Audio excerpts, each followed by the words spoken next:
구독, 좋아요 눌러주실래요?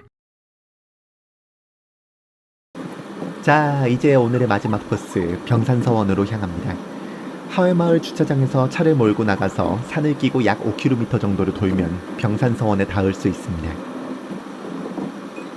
근데 이 길이 참 재밌는 게 뭐냐면요, 정말 느닷없이 비포장도로가 출몰한다는 점이죠.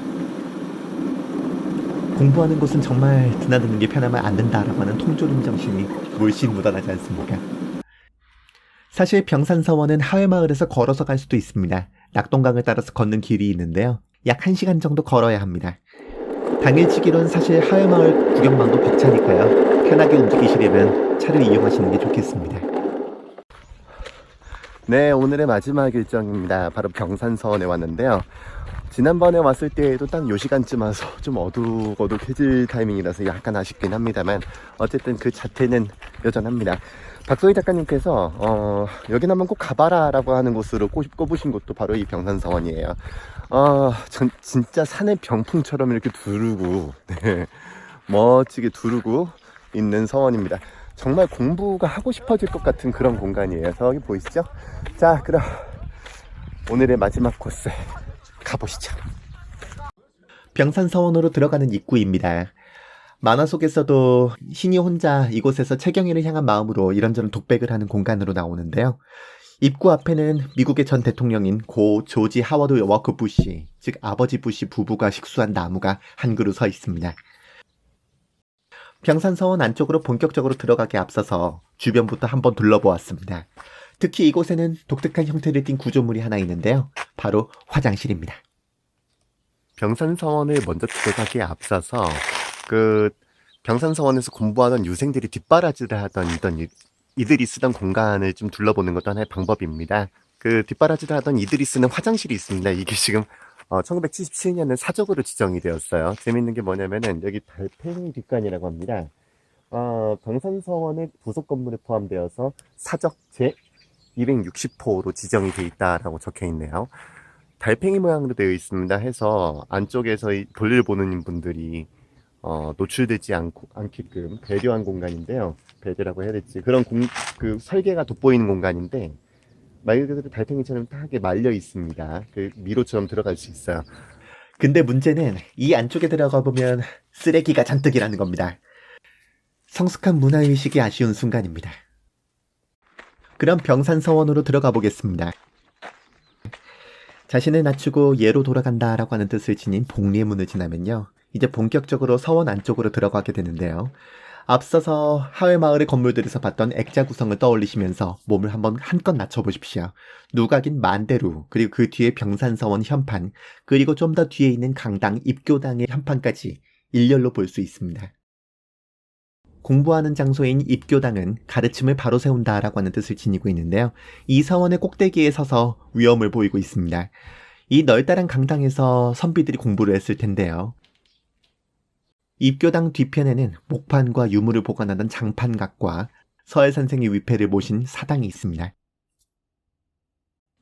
다시 입교당 쪽을 보면 입구인 복리문 쪽에서 올려다봤던 액자 구성을 이번엔 아래로 내려다 볼 수 있습니다.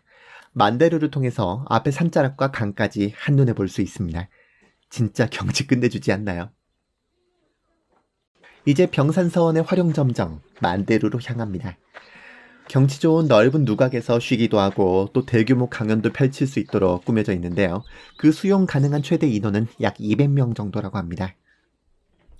기둥을 보시면 아시겠지만 나무의 모양을 살려서 지었는데 본인들과 건물을 자연의 하나로 여겼다라고 할 수 있습니다.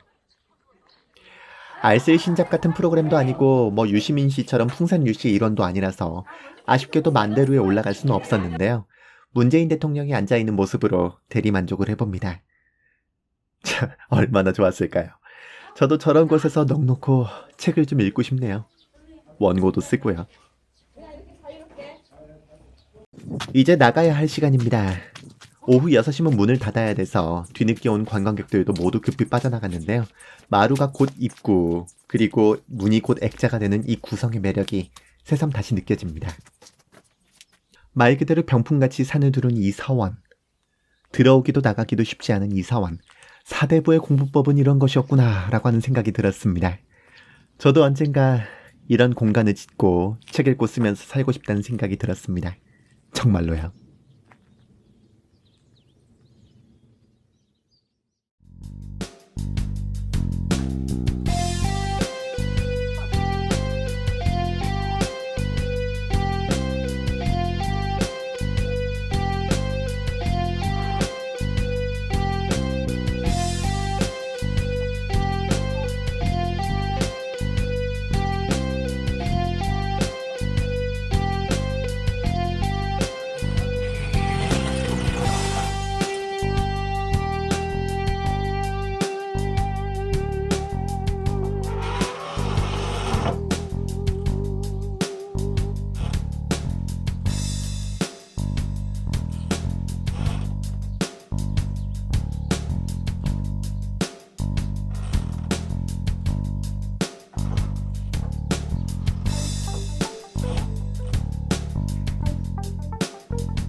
구독, 좋아요 버튼 눌러주세요.